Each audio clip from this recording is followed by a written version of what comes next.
A friend of mine taught at BYU for an awful long time, and very LDS family, very Christian family.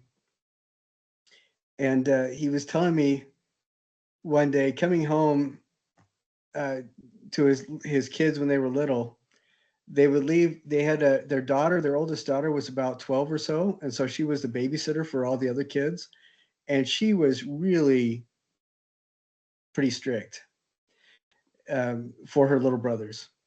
So he comes home one day and she says to her dad, she's just holding her arms like this and she's really angry, and all the little boys are holding their arms like that and they're all looking really pensive. And the dad says, "So what's going on here?" And the daughter is really mad, and she said, "You were not going to believe it. You're not going to believe it." And the little boys are avoiding eye contact. And he says, "So what's going on?" And his 12-year-old is being so serious when she says, "Matt said the F word." And he turned to his wife, and they both wide eyed, and they were thinking, "Oh no, we got to have the talk." And he said, "Really?" And she said, "Yeah, I couldn't believe it either. It was terrible." And he turned to his son. And he said, "Did you really say the F word?" And the boy looked down, said, "Yeah." And so my friend was thinking, "What am I going to do? What am I going to teach?" And then his wife kind of looked at him and raised her eyebrows a little bit. So he asked his daughter, "Which F word are you talking about?" She said, "I can't say it. I can't say it." And he said, "Well, whisper it to your mom, and nobody's going to hurt you." And it's just too terrible. So she finally whispered to her parents the F word that their little brother used that got him in so much trouble. It was fart. Simpler times. Well, I've been looking at you guys' stuff, and I really am liking what I'm seeing. We talked last week. We talked about Plato's allegory of the cave. We talked about conceptual art, and so a few people turned in things, and I think you guys all did a wonderful job of kind of embracing what conceptual art is about. And we have somebody wrap something and turn that in. And I want to look at all those, and we'll talk about them. What I'm also getting is people are turning in their. Um, oh, I'm sorry. Before we go on, I probably should demonstrate that I care somewhat. So, did everybody have a good weekend and week? All right, good. Now, what I wanted to do before we go on is several people have turned in their PowerPoint presentations on artists, and I want to take a few minutes right at the beginning of class so we can watch these. When we're meeting live, I like to watch these in the class with everybody, but I want to show these on our class discussion so everybody who hasn't finished theirs yet can see what the examples look like. And I think everybody did a pretty good job of keeping the time pretty well. Do you guys happen to remember a month ago when I said um, that these should never be longer than? Do you remember how many minutes I said they should never be longer than? I think it was 8, 5 to 8 minutes. Yeah, they should be 5 to 8 minutes long, and if you do them longer than 10 minutes, you get an F. Do you guys remember the record for the longest one? It was 33 minutes, 33 freaking minutes in the middle of the class, 33 minutes long. I'm pretty good at staying awake during even the worst church talks, but that was a struggle. That was hard. So, and I'm very pleased to announce nobody's gotten an F so far on their PowerPoint presentations. And everybody's done it with video, which is great. I mean, some people have a hard time, but what I like is in this class, you guys are all really super creative. And so even people where the technology is not working right or their computers have virus blockers against the software that you need, I've had people set up their phones on little tripods, aiming them at the computer screen and recording them talking about stuff as they go through the PowerPoint slides on their computer screen. And that is great. I mean, you guys are doing a really terrific job. So if that's okay, I want to go ahead and watch these with you, and then we'll talk about them after we're all done watching each one. Okay? Is that all right? Okay, give me a sec here.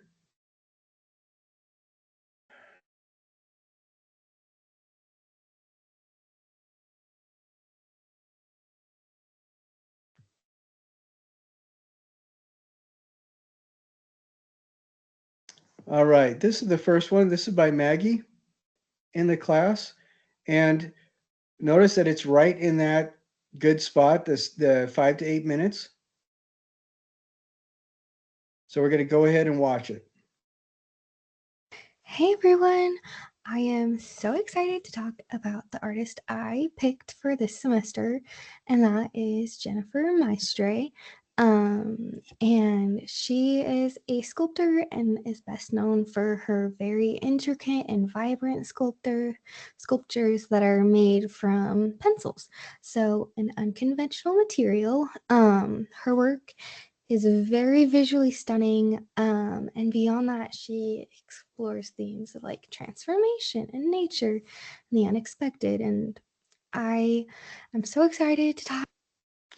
I just want to pause for just a second. As we go through each of these, just keep your ears and eyes open for how the different people doing their presentation weave the four tools for artistic critique into and throughout what they do.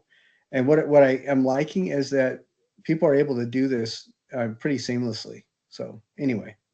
Talk about the ways that her work is unique and how she uses everyday materials like the pencils in innovative ways and why her art is so engaging. So let's get started.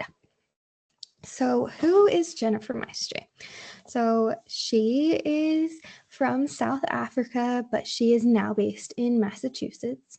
She originally studied textile arts, and this background in craft and fiber techniques heavily influences her sculptural work today. She is best known for creating like intricate sculptures out of colored pencils, which is a very unusual medium, and it allows her to explore texture and color and structure in a way that can feel both natural and surreal. And a key inspiration for her work is marine life. So, in particular, she is very inspired by sea urchins. And she really likes the delicate yet spiky forms that influence a lot of her sculptures. So she works at the fascinating intersection of craft and fine art and conceptual sculpture, and is reimagining everyday materials in ways that are both like visually striking and thought-provoking. So next up is what is her artistic process and what materials? So she's got a few steps that she likes to go through. And I think her process is quite fascinating. So, unlike traditional sculptors who carve or mold their materials, she deconstructs colored pencils and she creates them into tiny pieces and drills holes in them and then painstakingly threads them together. And this technique is actually inspired by beading and textile construction, which reflects her background in fiber arts. And however, like working with grid materials presents like unique challenges for her. So like unlike fabric, pencils don't really bend.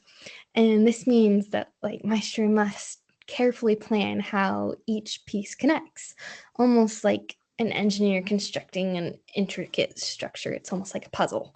And the result is a sculpture that appears soft and organic, even though it's made from something that's rigid and sharp, like colored pencils. So her inspiration is from nature. Nature is a very driving force behind her work, particularly the intricate, delicate structures found in marine life, and especially sea urchins, with their spiky yet beautiful forms, are a major inspiration. They embody a duality, and they're both dangerous and fragile, which is reflected in her sculptures. And despite using like a rigid manufactured material, she manages to mimic the organic flow of nature, creating forms that seem to grow and move naturally. And some critics have even compared her work to the like scientific illustrations of Ernst Haeckel, who was able to capture the beauty and microscopic like marine organisms with incredible detail. And this connection between art and science makes her work even more fascinating to me, which I truly just find fascinating. One of the most striking aspects of her work is how she transforms an everyday object, which is the colored pencils, into something completely unrecognizable. And what was once like a simple school supply becomes a highly detailed and organic looking sculpture. And interestingly, she originally experimented with nails before transitioning to pencils, which gave her more versatility with color and shape. And by choosing such like a mundane material and pushing it to its limits, she is able to challenge our perception of what fine art can be. And her work forces us to reconsider the potential of ordinary objects and elevates them into something that can be quite simply extraordinary. So her signature work, and it is one of my favorites, it's the most well-known of her sculptures, and it's called The Strange Flower. And it's a perfect example of her artistic philosophy. She was initially inspired by a starfish. The sculpture then evolved organically during the creative process and demonstrated her balance of control and spontaneity. And although it is made from a completely artificial material, it feels like something that could be found like deep in the ocean or growing in an alien landscape. And the ability to make artificial materials feel so alive is one of the most compelling aspects of her work to me. And Strange Flower also blurs the lines between craft and sculpture and conceptual art, showing how her work defies an easy categorization. So, her portfolio, this is a collection of several of her works that highlight her versatility as an artist. Each sculpture, as you can see, is very unique, yet they all share very reoccurring themes. And they can be very complex textures and have dynamic movement, and the transformation of materials is just fascinating to me. And some of her pieces can feel like architectural, while others have organic, almost creature like qualities. What stands out is how she pushes the limits of a simple material and proves that even something as ordinary as a colored pencil can become a powerful medium for artistic expression. So, some final thoughts is I really think her work is a testament to the power of innovation in contemporary sculpture. And by using such an unconventional material like colored pencils, she's able to challenge traditional notions of what art can be. And her work bridges fine art, craft, and design, making it accessible yet deeply thought provoking. More than just like beautiful objects, her sculptures make us rethink how we see everyday materials and inspires us to find creativity in the most unexpected places. The balance between structure and fluidity and precision and spontaneity is what makes her work truly captivating to me. So, thank you so much for listening.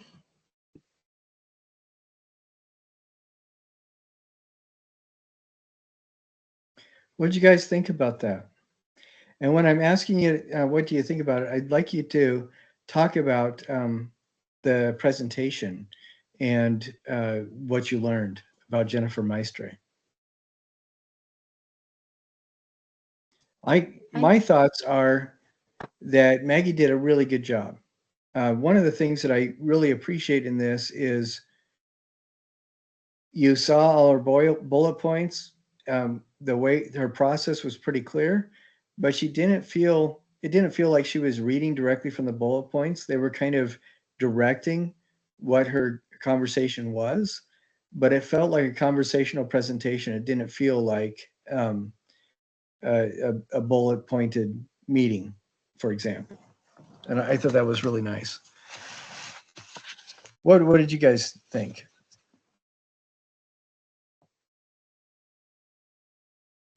I thought it was very well articulated. I really enjoyed the parts where she talks about the marine life being fragile yet dangerous or deadly. I can't remember what word she used. And how that was reflected in the sculptures. It was just an interesting take. Yeah. Yeah, absolutely. I agree. Did anybody notice how she was weaving in the different tools of artistic critique?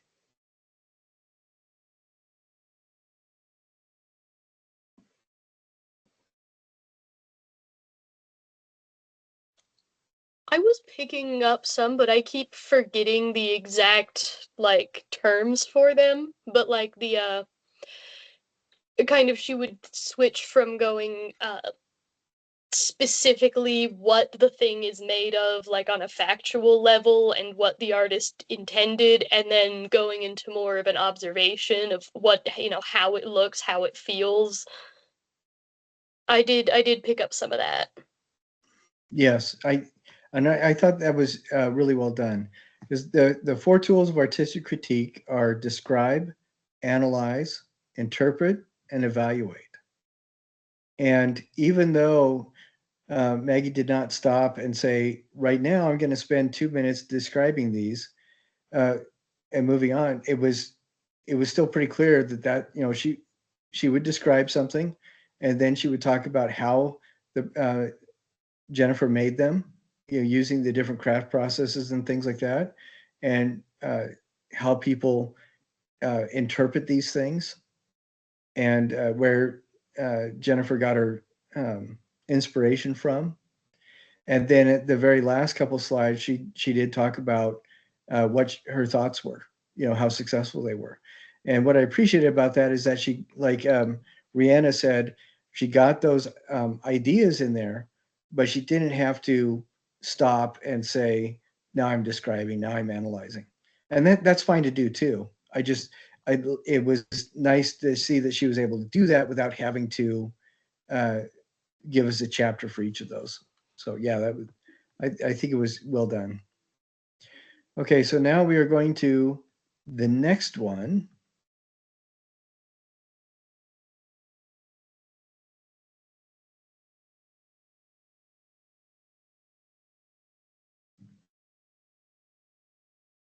All righty, and here we go.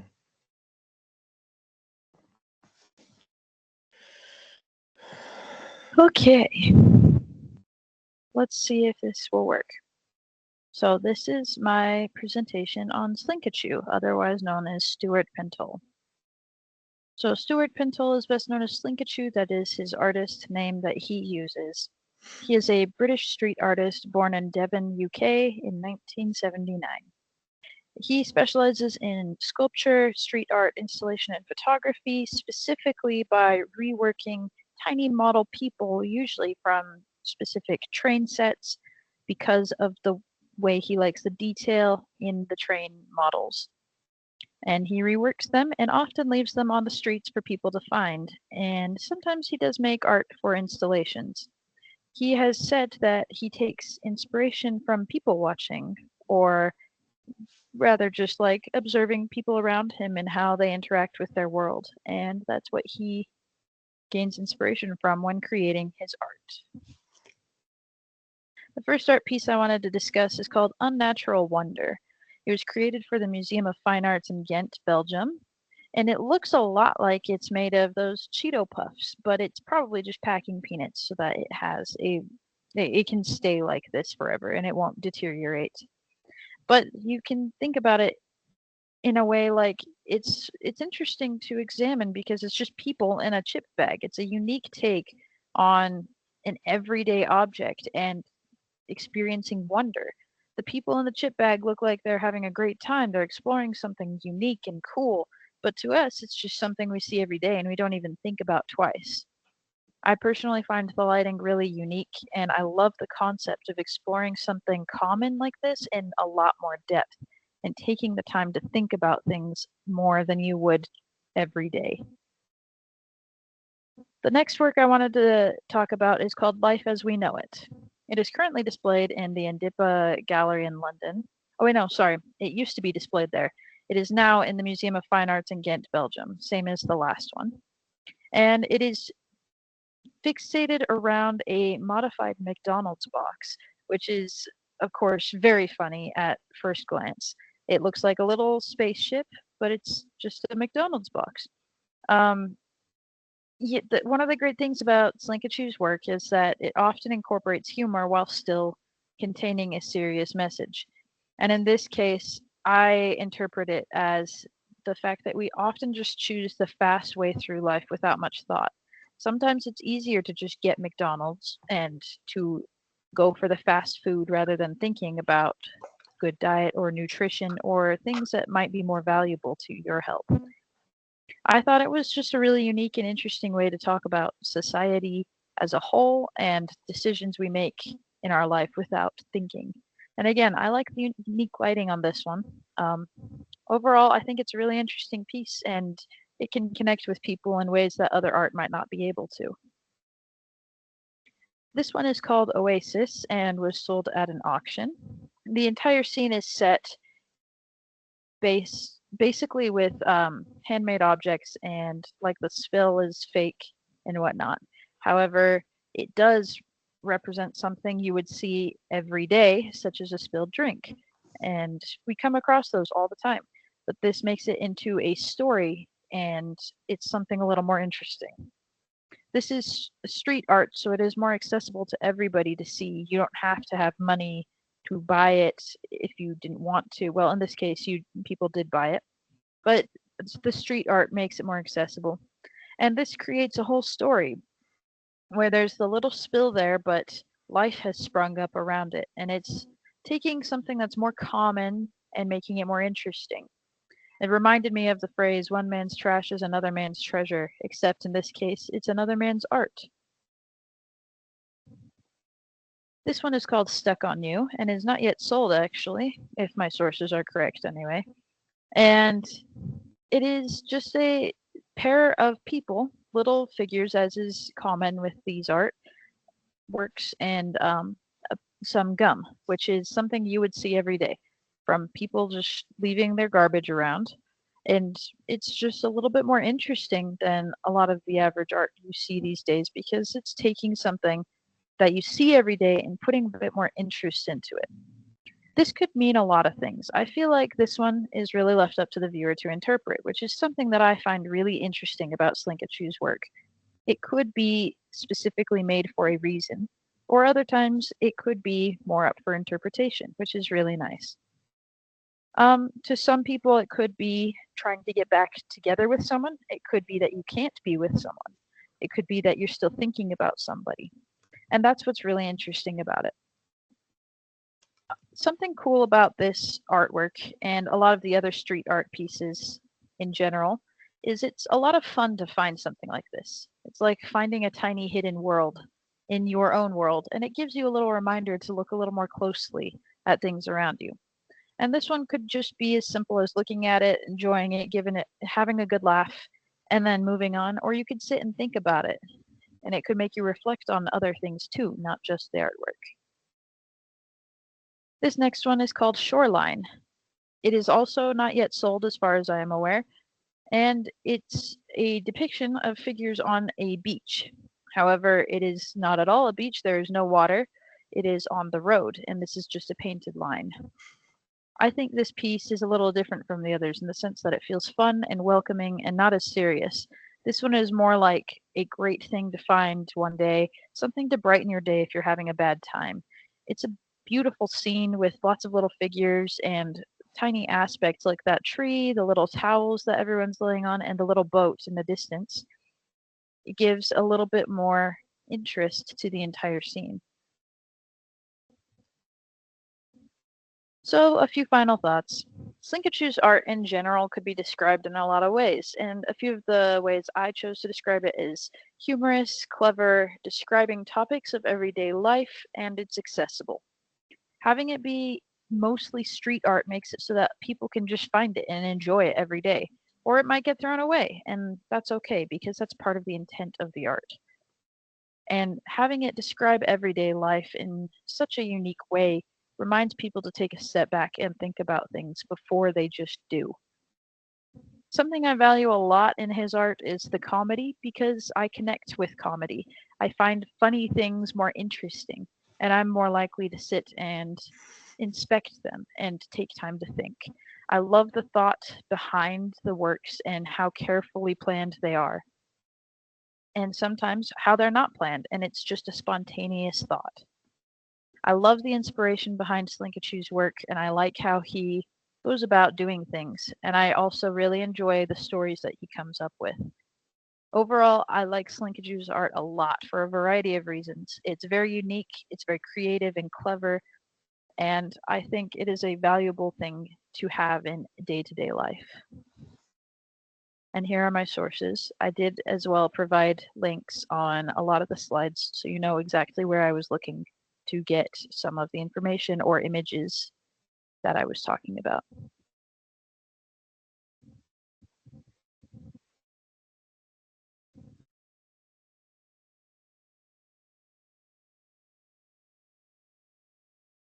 Right, that's another one that I think is really well done. I really appreciate this. I like it for a number of different reasons. And one of them is there are a lot of people that will look at Slinkachu's work and just see it as pastiches of everyday life and dismiss it.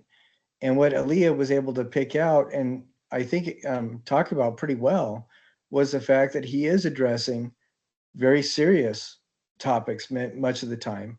And they're topics that people can start thinking about separately from the artwork because they don't feel like they're confronted with the seriousness of the topic. Like his things about fast food and stuff like that, he is very concerned about what people eat, but he's not going to tell you that you're killing yourself at all. You know, he's not going to tell you that you're hurting yourself by eating that kind of stuff. What he's doing is putting it in slightly different perspective that drops your guard a little bit with some humor so that you can think about it on your own. And I think that's one of the things I really like about artists that know what they're doing is they help us to start conversations without telling us what to think.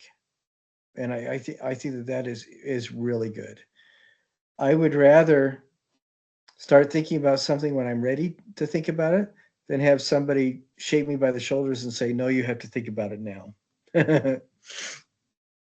So what did you guys think about Aaliyah's presentation on Slinkachu?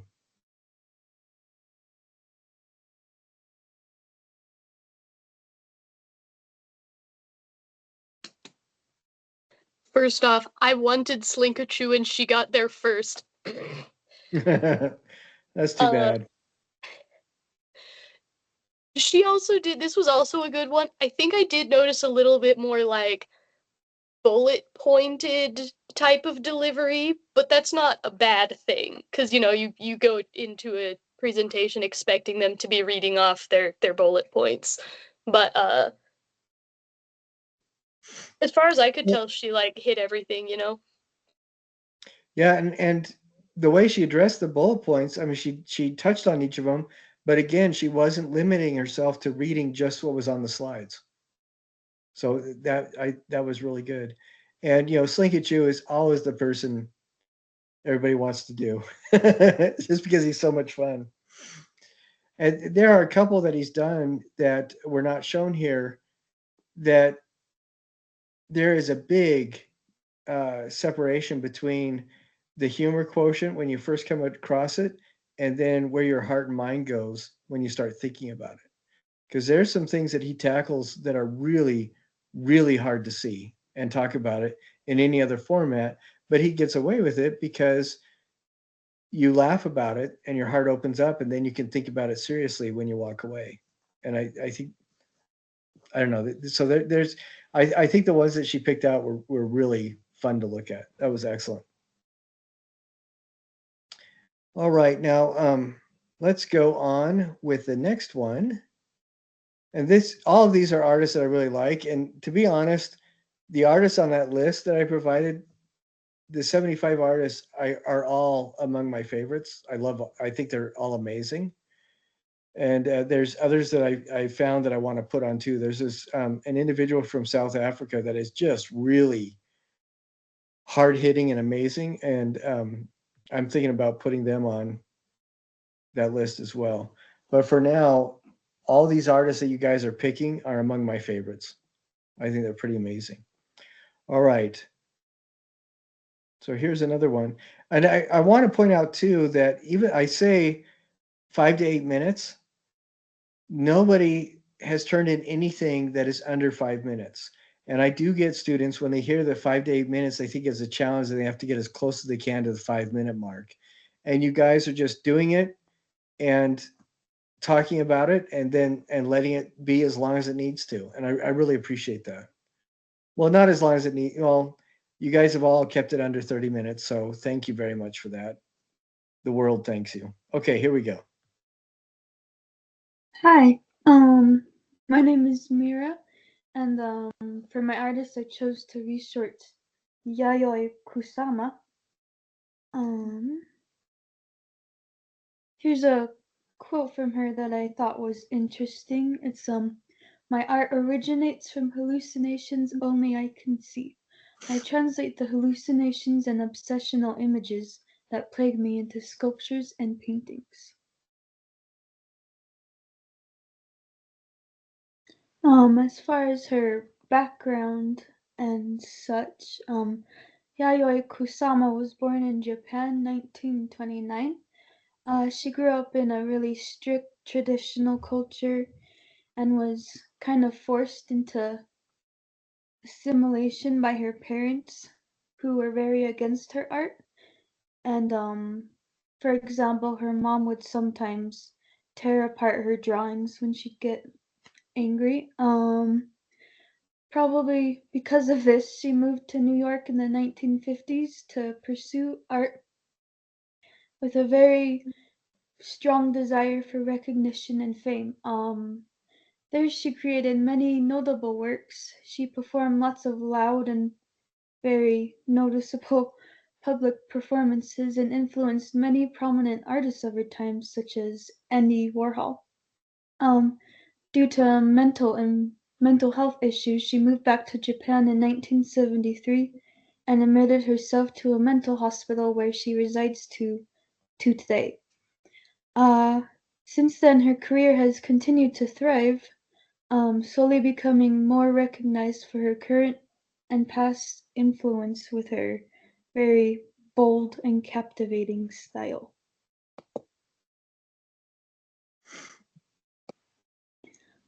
One kind of element of design that you'll definitely notice when looking at her works is polka dots.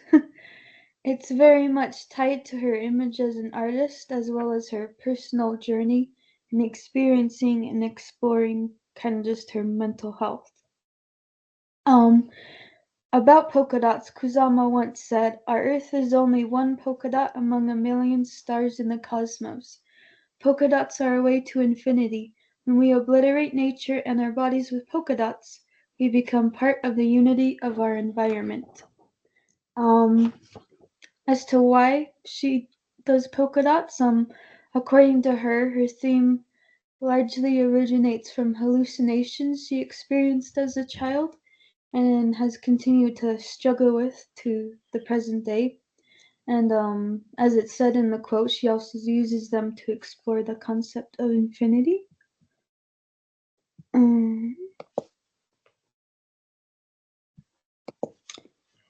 So kind of going into her mental health, I feel like to fully cover her career as an artist as well as her as a person, it's very important to discuss it and how it impacted her art. In addition to her kind of rough upbringing, she experienced numerous nervous breakdowns brought about by stress and pressure towards succeeding in her career during her time in New York. Much of Kusama's career has been shadowed by extreme depression, anxiety, and schizophrenia. While in America she is known to have attempted suicide and suffer from hallucinations, these experiences have impressed a strong influence in her art. As mentioned, this eventually led to her willingly admitting herself into a mental institution.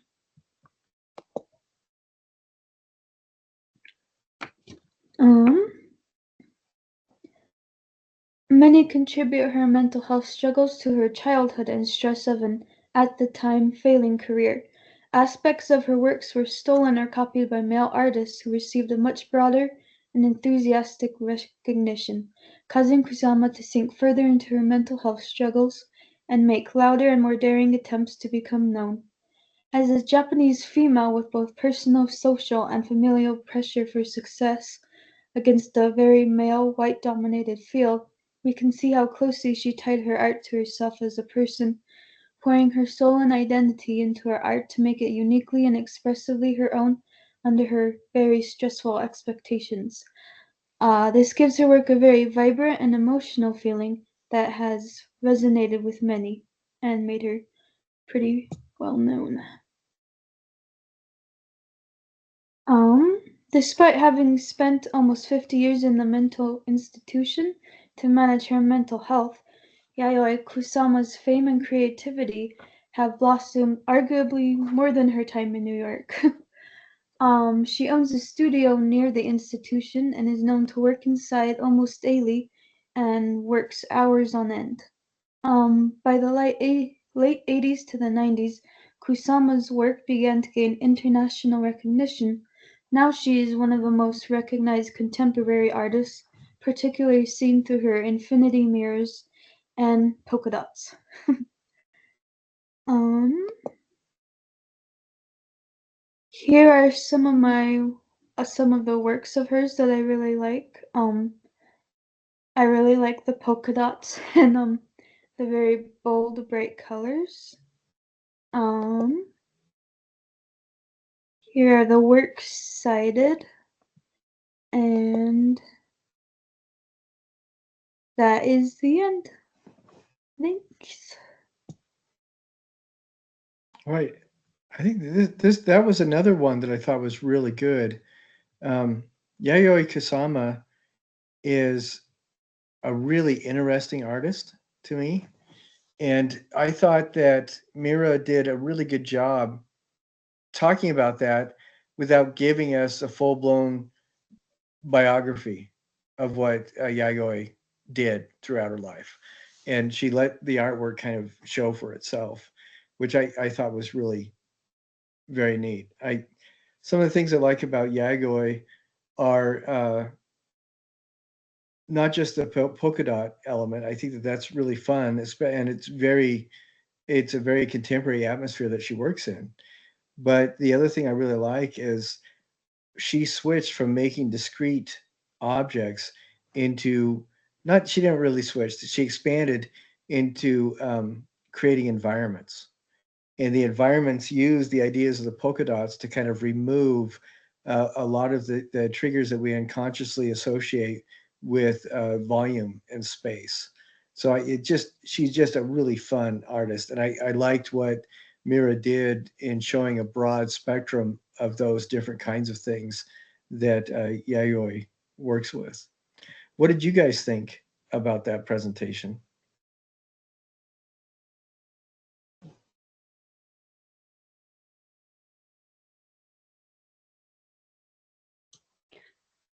I thought it was really well put together. I really like that she followed the theme of the polka dot even within her slides. Um, I really liked how she incorporated the artist's mental health, and because I think sometimes as a society we don't like talking about that. And so to see an artist who embraced that and explored it is, and then to have the presenter present it in such a way that she's also exploring it was really, really fascinating. Yeah, it's fun to see that because I think it kind of demonstrates that it's one of the ways that you can demonstrate that you really are understanding the subject of whatever you're doing a presentation on. So I thought, yeah, Mira did a really good job on that. All right, now we are going to shift gears completely, if you guys don't mind. I would like to talk about the conceptual stuff that people have been turning in. And before that, let's see, I had something. Yeah, I wanted to show what people have been doing with the paper mache. And we're just going to go through these pretty quickly. We're not going to talk about each one. I just wanted to show you what different people have been working on to give that kind of pretend atmosphere where we can imagine that we're all in a room together.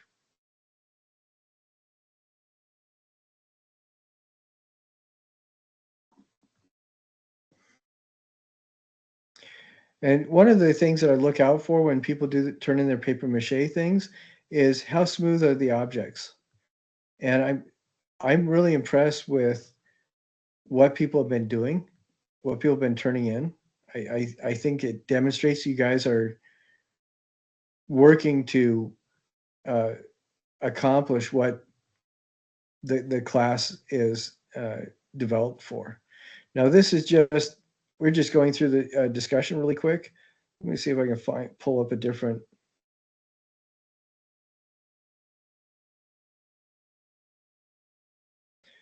Okay. All right, so here's what it looks like covered with paper mache.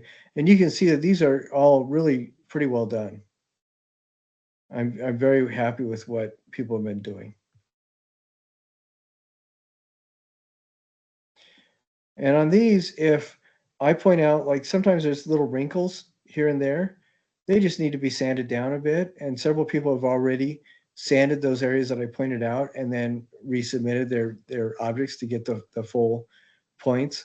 If you do that on this assignment, remember that you need to resubmit all 3 photos, because whenever you resubmit on Canvas, it overwrites the previous submissions.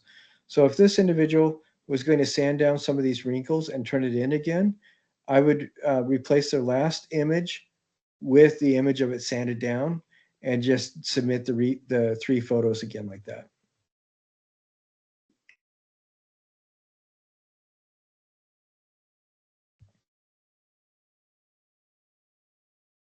And you can see people are consistently working hard to make sure that these feel like they are organic abstractions, which is exactly what we're looking for. So I really appreciate that.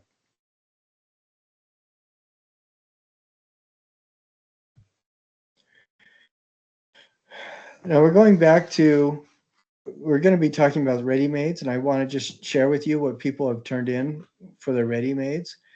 And the ready-made, if you remember right, is basically an object that's pre-existent. You're not changing the object at all.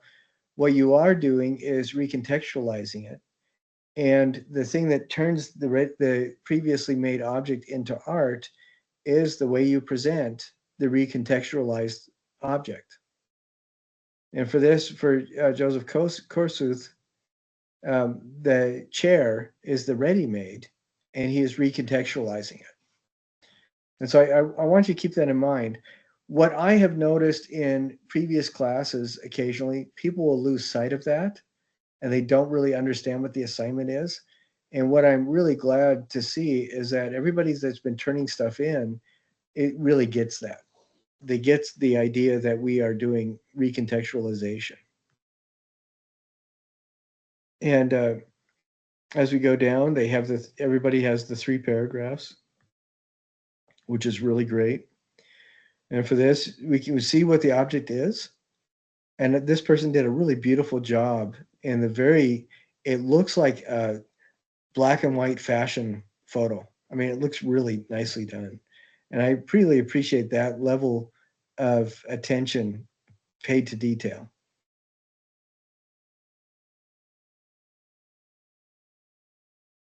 You know, these objects, some of these objects, it's hard to know what they are because the way they're presented. And then when they're talked about, it just is a lot more interesting than if you saw them in like a pet store or something.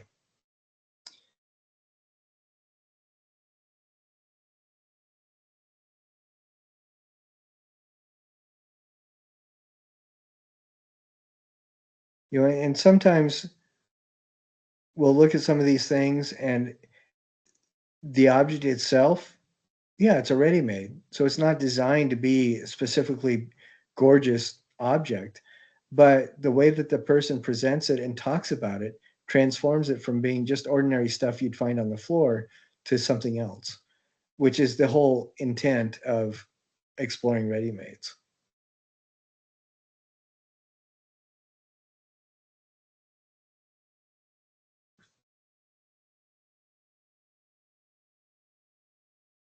And like Slink and Chew, some of these are funnier than others, but all of them are making you think. And this is the title of this one is Defective Dish. And the person describes how you take the utensil pot and turn it upside down so it's no longer functional, what's going to happen with all the utensils that were in it? And so I like that demonstration with the photo. And I'm noticing that these photos on this one, you guys have done a really good job with, oh, sorry about that. You guys have done a really good job thinking about taking the photos.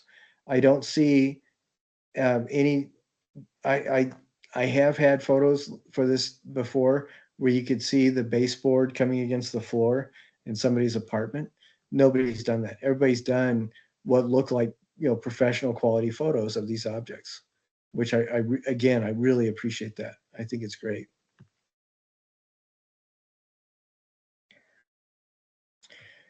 One thing I wanted to mention for this one as well is when you submit for the ready-mades, and I think for the wrapping, both of them require you to submit it into a discussion.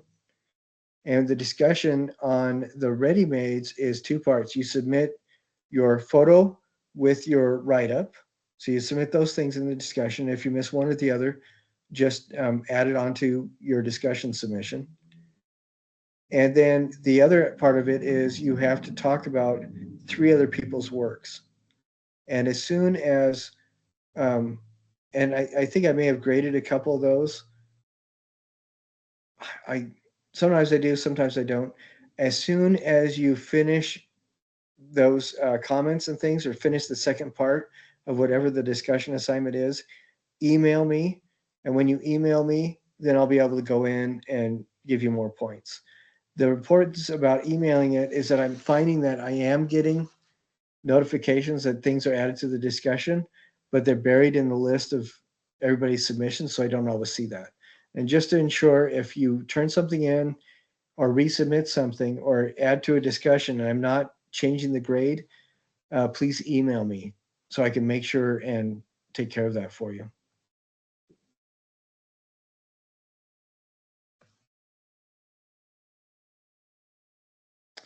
So this is what the discussion kind of looks like.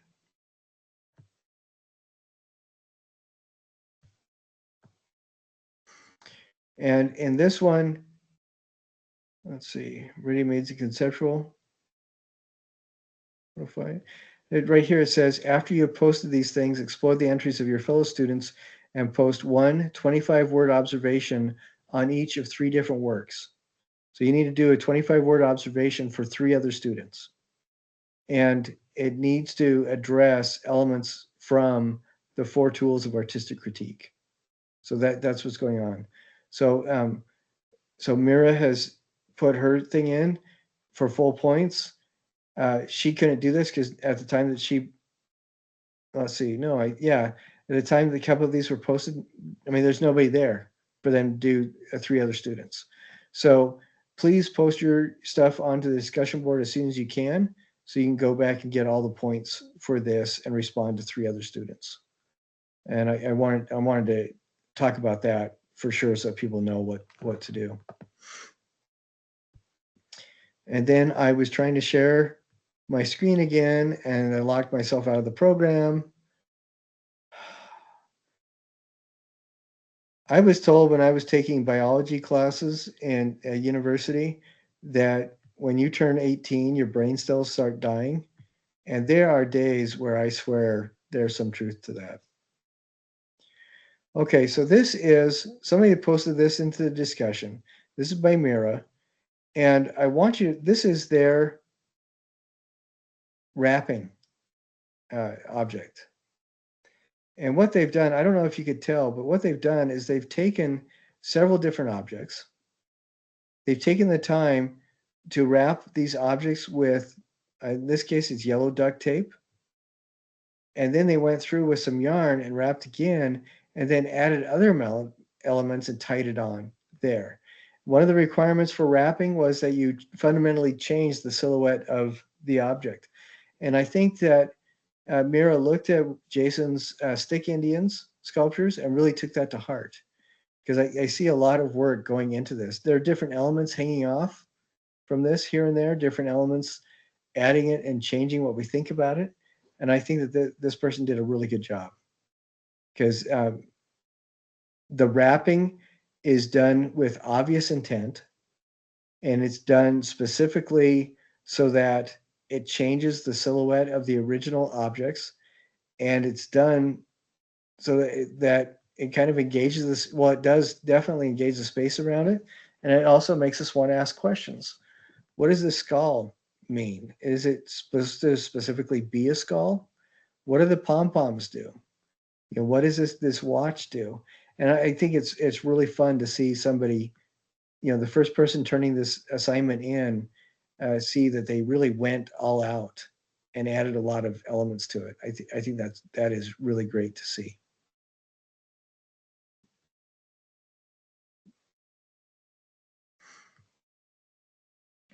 All right, would you guys? I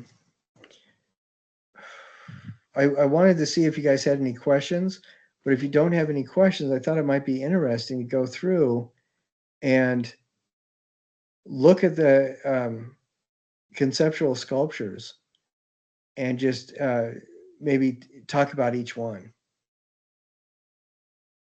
Let's see. And of course, I sigh. There we go. I accidentally closed that page. So I have to get back to it. Here we go. Sigh. Before we do that, do you folks have any questions about the assignments and things that are going on? Because what we have to do is, for the people that did service learning, look at those and see if you're able to get that project, or if you have that project along far enough that you can write about it, then you can get that turned in. And then there are still some annotated bibliographies that need to be done. What I'm really happy about is that most everybody have resubmitted. You know, I talked about you're missing points because it isn't alphabetical, or the annotations aren't long enough, or the format of the citation isn't correct. And what's really nice is that after I write that down, most people have turned around and resubmitted with the corrections very quickly, which is really nice. And right now we only have a few of those PowerPoints done. So please get those done as quick as you can. And I think right now, on all our discussions, there are enough artworks for you to start thinking about doing the critique of somebody else's work. And we talked about that. And one thing that I would like to do is run through what that kind of entails, and just remind people that's going to be like a 2 or 3, I think I said about 3 to 5 minute video, where you use those 4 tools of artistic critique specifically. Record one video where you're critiquing one of your own works that is for this class this semester, and one video where you're critiquing one work from another student that was for this class for this semester. I have to be really clear about that. We've actually had people, there was one person who went to Paris or whatever over spring break. And so when they came back, they decided to do this critique for some stuff that they saw at the Louvre. And yeah, that's wonderful and nice and everything, but it doesn't fit the assignment parameters, sadly. Yeah, that guy's still irritated with me. Well, too bad. And I'm thinking that what I want to do is, the first of these ready-mades that we look at, I'm going to go ahead and run through and do the critique as if it's a sculpture that one of you guys have done. And that is done at the end of April. I don't think anybody's turned those in yet.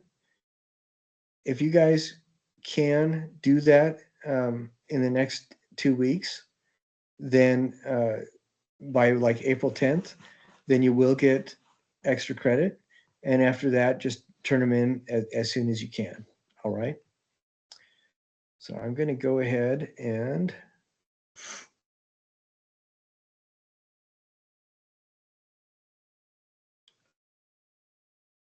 let's see.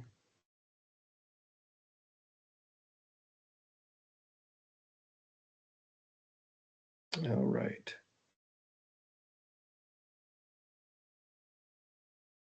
Now here is the discussion board, so it should have several people's stuff in it.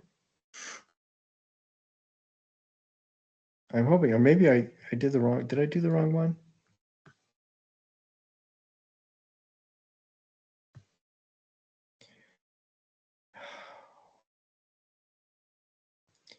I'm sorry, give me just a second as I fix this.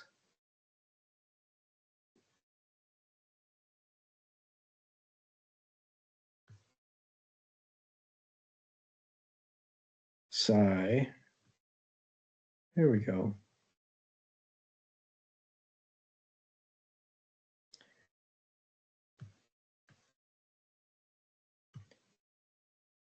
Okay. What we're going to do is look at these just as the object.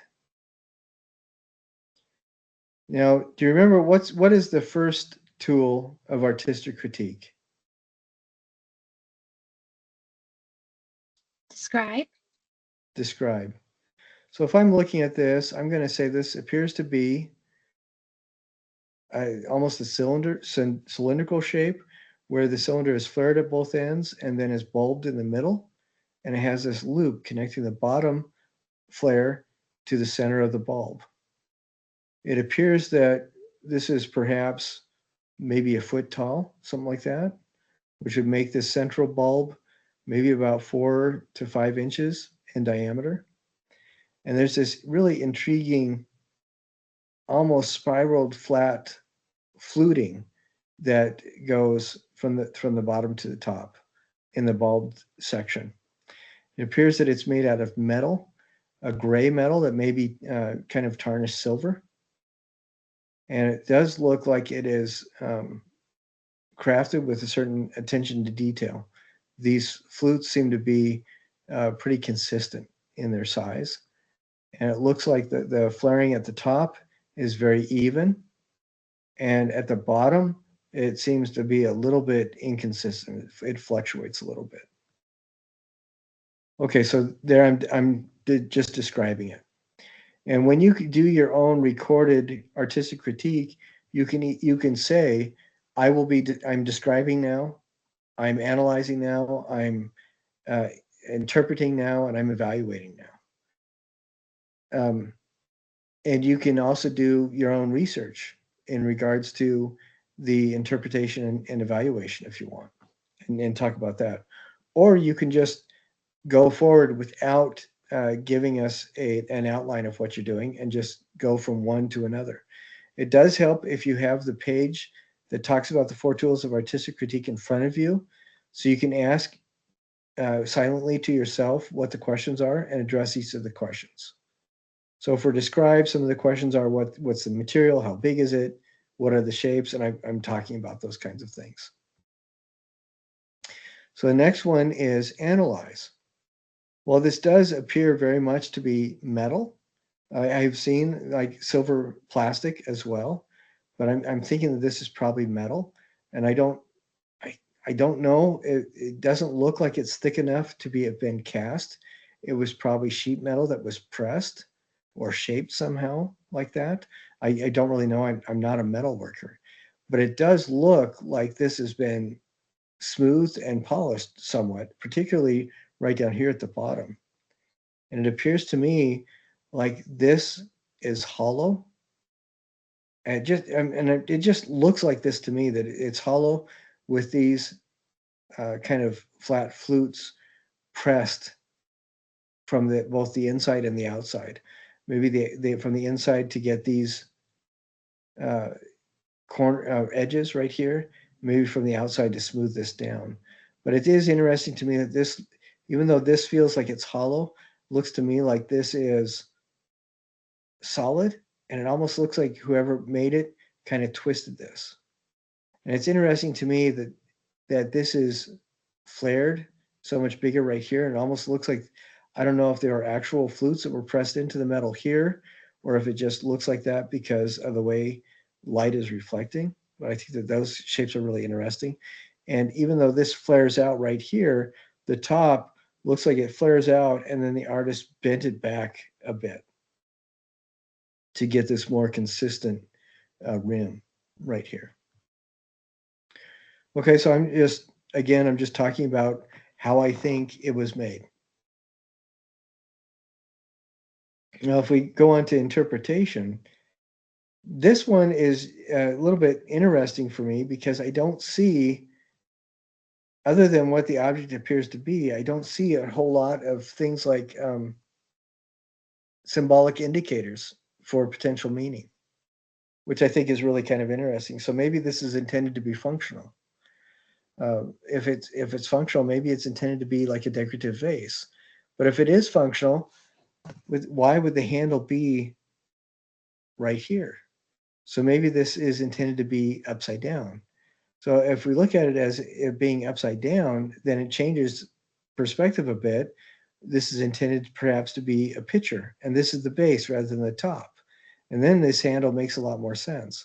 So if this is upside down, maybe we can start thinking about it as why? Is it intended to be a functional pitcher? Because the function is no longer possible. Now it's upside down. Is this talking about things like sometimes we think of pitchers as uh, things that hold potential and promise? Maybe they hold water, they hold other supportive materials like that. Maybe being upside down, it's a commentary on a loss of potential, or maybe it's just saying that it's this is an object that really doesn't serve a practical purpose anymore. Nobody really uses pictures like this anymore, other than to put houseplants in. So maybe this is a commentary about uh, production of objects whose only purpose is to decorate a room. And then by putting it upside down, maybe the artist is saying something about that's kind of a pointless purpose. If it's only there to decorate a room, why is it bothering to do anything?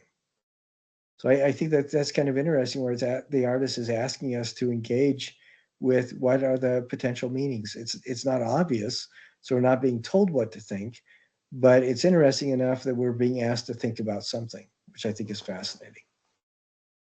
And then the fourth one is what? What's the fourth step?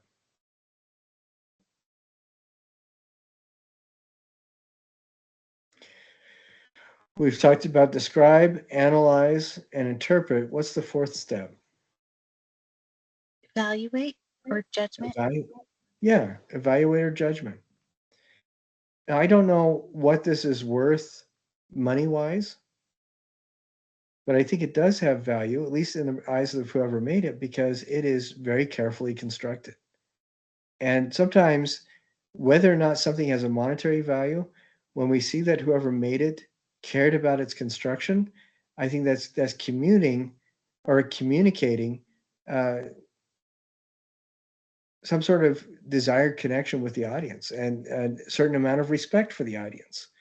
If it is designed for us to look at and the artist paid attention to how they made it, it demonstrates to me that the artist really wants us to engage with it somehow because they respect our powers to observe. And I think, in that, as just as an object that demonstrates a desire to show the audience that the artist respects us, I think it is successful in that way. And if it was intended to make us think and start wondering why it's been made, it's successful in that way too. If it's just an object to demonstrate the consistent craftsmanship of the individuals who made the original, I think it's successful there too. I think it's really an interesting display of an object. So, and I love the title, The Forgotten Vessel, I think works really well with this.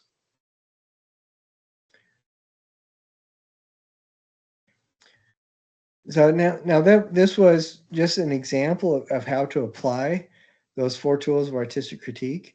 All you've got to do is pick an object that somebody else in the class did and go through those. I mean, you can take notes and then record yourself record your voice while you're speaking, while you're showing an image of the object that you're describing and working with on the screen.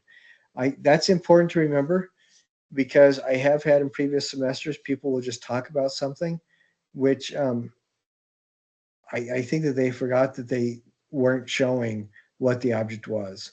And when I pointed that out, the person quickly redid it and just showed the object itself, which is really good.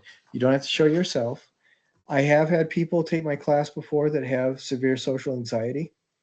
And so they actually wrote the critique down and then had their uh, one had their boyfriend do it, another one had their dad do it, and the dad was like a Smoker Joe biker guy, I think. And so it was kind of funny when he was reading the script for his daughter. He was really nervous about it, but he's willing to do it for her. And it was, he was saying, "Hi, this is Jasmine, and I'm going to be describing." It was just really disconcerting, but it works. I mean, if that's what you want to do, that's totally fine. I don't mind. It does not have to be. It does not have to be your voice, and I don't want a picture of you. I want a picture of the artwork, but it does need to be your words, and they can be written down so that somebody else says it. Personally, I would use an AI that had like James Earl Jones speaking, because that would be so cool. And especially if I was, a woman doing a critique for somebody else's thing, I would want James Earl Jones to be my voice. I think that would be awesome. Or David Attenborough. David Attenborough would be really good. Yeah, excellent. Well, I want to look at some of these others. Have you guys had only two people have put their artwork up on the uh, um, the discussion for everybody to see. So I wanted to go through the others.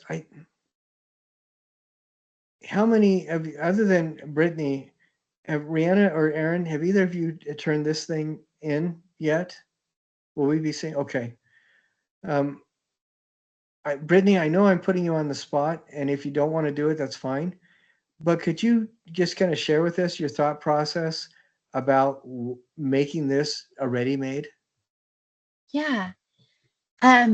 So do you want me to go through the 4 steps, or just like just that Just talk question? about it. You can keep the steps in the back of your head, Okay. but you don't need to. I just want you to talk about it. So this is a cat scratcher toy, and normally it's flipped the other way. So like the outside, that inner ridge is on the inside. And I kept thinking about um, our class when it was first started, um, and Professor Kosarak had told about how our brains have pathways, and the more that we do something, the more that the pathway is. This isn't the right word, but engraved into our brain. Um, and I kept thinking about this little track and how some habits that we have are just so ingrained that changing it will be difficult. But that's kind of my thought process when I thought of this, was that it's like a brain. It's just got all these tracks and holes, and that get filled up either with knowledge or just empty space. I think that it's really kind of interesting as you start going through the weirdness of being an artist. You start seeing stuff that normal people just don't. And it's when you were talking about this, it's fascinating because a lot of that comes through. And as artists, we can see that texture and we can see that kind of connection. We can see the overall forms. I think just as an object, this is a beautiful object. I love that the toroidal form made with those accordion pleats all the way around. I think that's just really interesting. And when you photograph it, you start getting some really interesting shapes inside, some artifacts in the camera that I think are really fascinating. But it's an interesting object. Now, if you wouldn't mind, Brittany,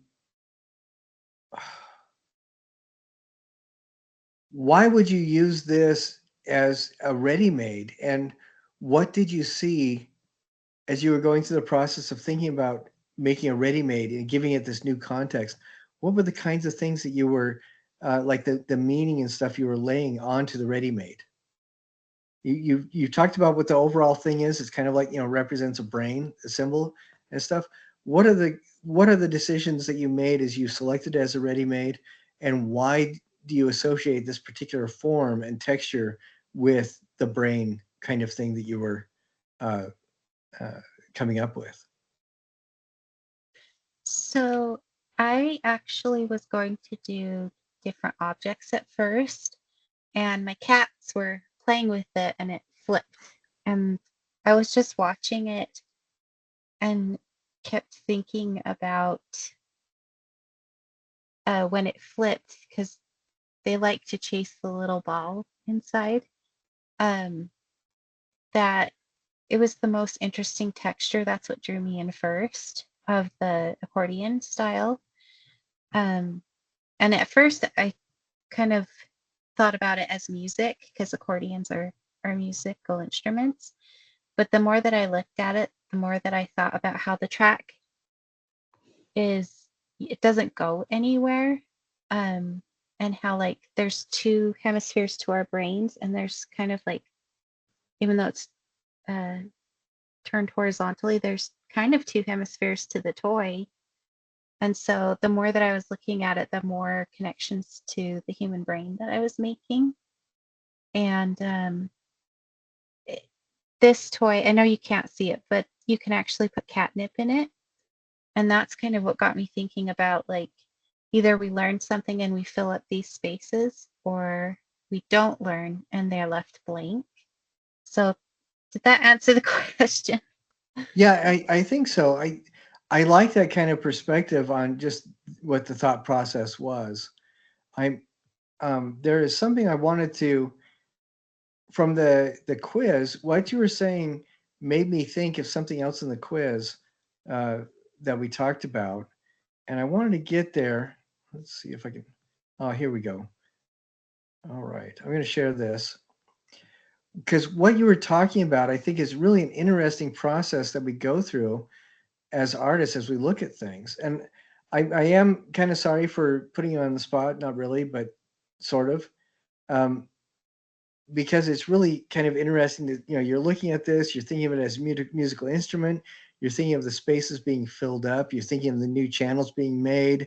There's associations attached to the fact that there's different things like catnip that you can put inside of this, and there's kind of sideways associations between that and the brain, which I think are really fascinating. And I really love this question of the quiz where we look at Betty Saar's work on the left and John Chamberlain's work on the right. And the reason why what you started talking about made me think of this is John Chamberlain was incredibly fascinated with the evidence of industrial processes. And he loved seeing the enamels and paints on everyday objects, how they changed. He saw a lot of really interesting things in, like, the crushed metal of cars, how metal was distorted, how that distorted paints, how that made new textures, how things rusted. He was really fascinated with, overall, what our eye does, and what our brain does when we see these things. And this is a very formalist work, because the person is working directly with ideas of color balance, textural forms, overall shapes, sweeping lines of motions, doing everything possible to stay away from an easy association with real world entities or ideas. This is even though it's an object and it uses objects to make it, I think would be more appropriately referred to as a non-objective abstraction. The person is working with form, trying very hard to stay away from ideas of specific concept or narrative. And can you guys kind of see that with John Chamberlain's work on the right? Can you guys see that? Where they're trying very hard to stay away from any sort of concrete meaning. And then we look on the left. Betty Saar is one of my all-time heroes. I think she is just absolutely amazing. I wish that one of my grandmas could have been her, because she was just fantastic. She still is. She's an amazing artist. What I like about her is she kind of backed into being a feminist artist that deals with really painful issues. She was never trying to do that. She was just doing stuff that she responded to. And she says, yeah, I collect all this junk because I want to use it in a way that's new and fresh, gives new life to it. And although she never used the phrase that I can remember herself, when I see her work, it looks to me like she is collaging ghosts together. You know, she's putting things together that have all sorts of connotations with them, that the way that she assembles it all together fundamentally transforms the initial engagement people may have had with it when at the time it was originally made. And it's this, when I first saw this, I didn't know what I was looking at, honestly, and I thought it was offensive. Then I realize what she's doing, and I see what she's doing. I realize this is not intended to be offensive.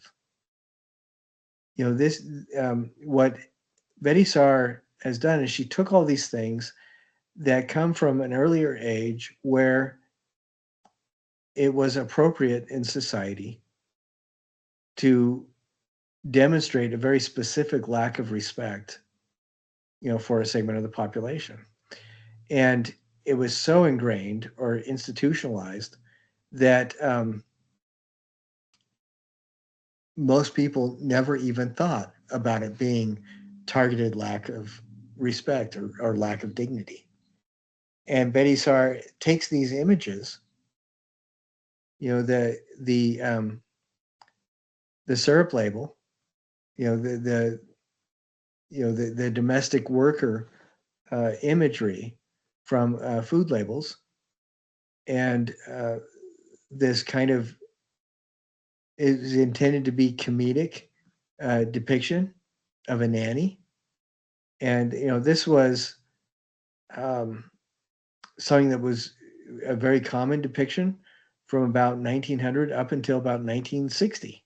You know, it was pretty common that the blackface um, figure representation and the stylization of human form to make a caricature.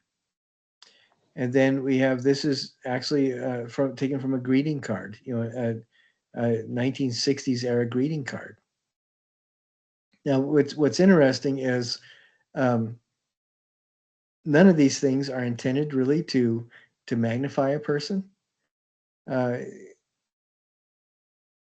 and Betty Saar, by putting them together, she draws from a specific model of iconography that was used to create essentially they were icons used in home chapels in Europe up until about the 17th century to house saints. You know, people would walk by, look at the saint, ask them for strength, deliverance, or help. And Betty Saar is specifically using that model as a frame for her depiction. And she has taken these images and put them in a place, in a situation, and a presentation where they feel like they are honorably represented. It's no longer intended as, you know, a goofy caricature. And I think what is so fascinating to me is that Betty Saar did this because she thought it, you know, it felt like it needed to be done, but she wasn't doing it to incite a riot or to get people to change the world or anything like that. She just did it because these pieces felt right, assembled together in this way. And by putting these different elements together, all found objects, all ready-made objects, I think she fundamentally transforms how you look, not just at these objects, but how you think about the elements that are portrayed or symbolized by these objects. So both Betty Saar and John Chamberlain took what essentially was everybody else's garbage and transformed it into something completely different. John Chamberlain's feels like a very formalist, high minded exploration just in shape and volume. And Betty Saar creates something that makes you feel very differently about yourself or a segment of population or society, but it makes you think. And like every good artist, she is not shaking your shoulders and demanding that you think a certain way, but she is showing you something that ultimately is powerful when you look at it, and it's really difficult not to think about something when you look at it.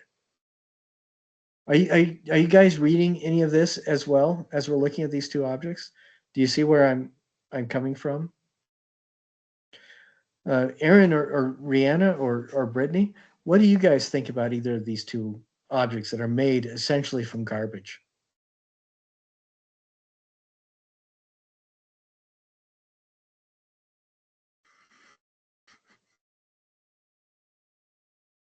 I really like the Aunt Jemima one because I really enjoy vintage and learning about history. And I think I didn't know about the iconography, that was kind of what this was. But it makes sense now because I didn't really understand this piece without that information.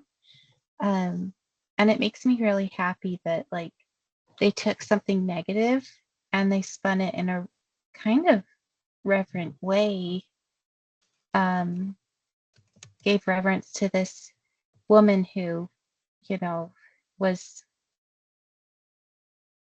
not compensated at all for all the hard work that she did on that brand.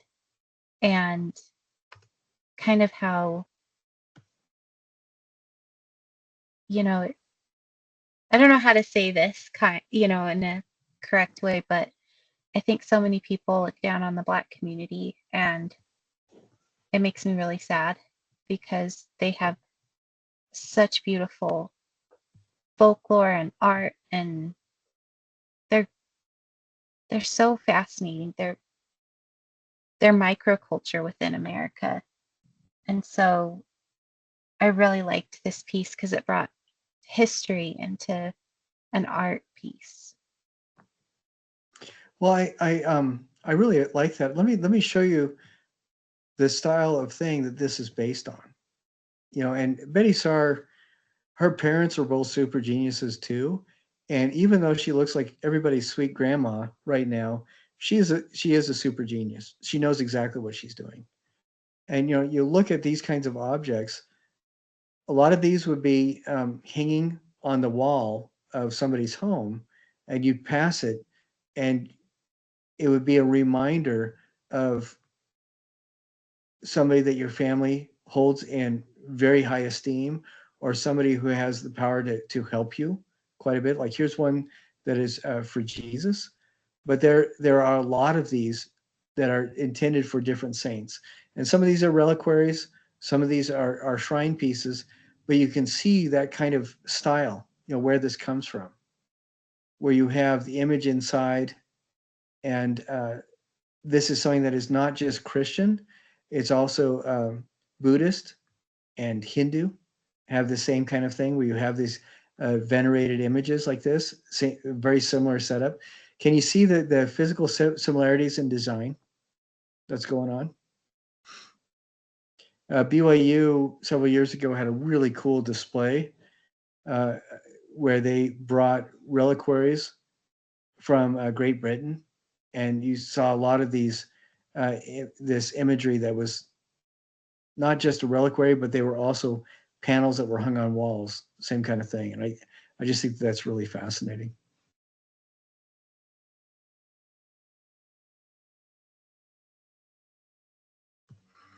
So, and I really like that, when we see it from these different kinds of perspectives, and that the artist is, well, I think when we come to artwork and we see these kinds of connections, a lot of the times it's safer to assume that the artist is knowing what they're doing And I think that we owe that to the artist, that they know what they're doing.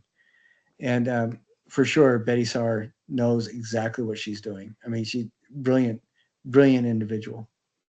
So yeah, but stuff like this, art serves a number of different functions, and I believe we watched that video earlier, a couple months ago, where you talk about, yeah, art sometimes helps us remind us of the wonderful things in the world, and sometimes it makes us want to re-examine how we look at things that we never even think about, and sometimes it uh, reminds us that there are things that happen that were extraordinarily unpleasant and nasty. And what is so fascinating to me is that a really good artist can explore some of those nasty, horrible things in such a way so that we're not confronted with the misery immediately, but we're asked instead to start engaging with the ideas and the history in a less combative way. And I think that's really fascinating because when somebody screams at you to think it's something, or they tell you that they hate you, uh, your defenses go right up. But when an artist is saying, this is something that it deserves thinking about, this is something that deserves reflection, then they open the door for you to accept the fact that, yeah, I'm a thinking person and I can think about this. And then that makes it a lot easier for us to examine bad things that need to be changed, horrible things that need to be healed, and to ultimately, I think, move forward in a more positive light. But anyway, does anybody have any last observations or questions about the stuff that we talked about tonight? All right. I will look forward to seeing everybody next week and weekend. Again, there are a lot of zeros for a lot of assignments. Please make sure that you get the things that you've done turned in so you can get the points for them. I would recommend going through all the attendance things, and then make sure that you turn in everything that you've accomplished that you haven't turned in yet, and then look at what you need to resubmit. So, look at those three things. And if you have any questions, please email me, and I'm happy to respond. All right, guys, thank you so much for being here today. I look forward to seeing you next week and weekend. Be safe, be healthy, and I look forward to seeing the work that you have yet to produce.